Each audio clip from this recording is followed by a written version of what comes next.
Hello, and welcome to All This Science, the science podcast that describes an interesting aspect of science in 5 minutes or less. I am Carrington, and I am the guest podcaster for this episode on dyeing your hair.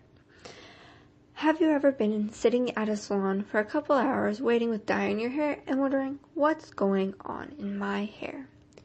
Hair can be dyed many different colors, from simplistic colors like black, brown, and blonde, to bold colors like yellow, green, blue, and pink. You can get highlights or lowlights, even a hair trend called ombre, where the hair slowly transitions from a darker color at the roots to a lighter color at the tips. Now, let's start off with your natural hair color and what makes it that color. Hair is pigmented due to two different types of melanins.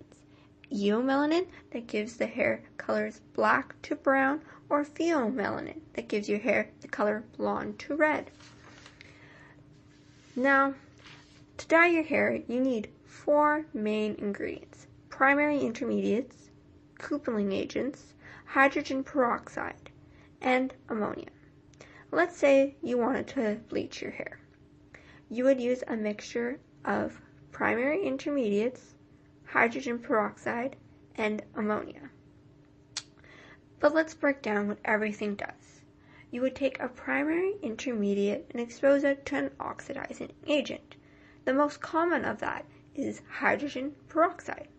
A primary intermediate is said to be a colorless dye or said to be blonde. When these ingredients are mixed, the hydrogen peroxide oxidizes the natural melanin pigments in your hair. When you oxidize those pigments, it removes the conjugated double bonds found in the color of your hair, allowing the primary intermediate to give your hair the blonde color. But for the color to fully penetrate your hair, you would add the ammonia. This causes the cuticles of your hair to swell. And once the cuticles of your hair swell, the primary intermediate can fully dye your hair. If you wanted to dye your hair any other color than blonde, you would find a coupling agent added into the mixture. What is a coupling agent?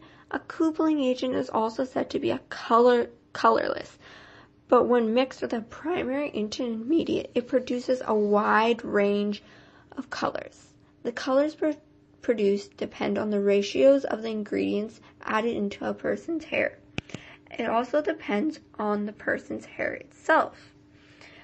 A common after effect of bleaching your hair is it appears to be orange or have a tint of some other color. A hairstylist would tell you that there's toning your hair. But what is that?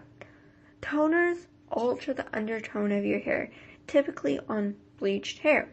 When your bleached hair is said to be brassy, yellow, or orange, you would apply a toner, which is a purpley bluish shampoo, conditioner, and this would manipulate the shade of the blonde to a cooler shade of blonde. And a cooler shade of blonde is said to be more desirable to the human eye. Thank you for listening to All This Science. Contact us at allthisscience@gmail.com or on Twitter at allthisscience if you'd like.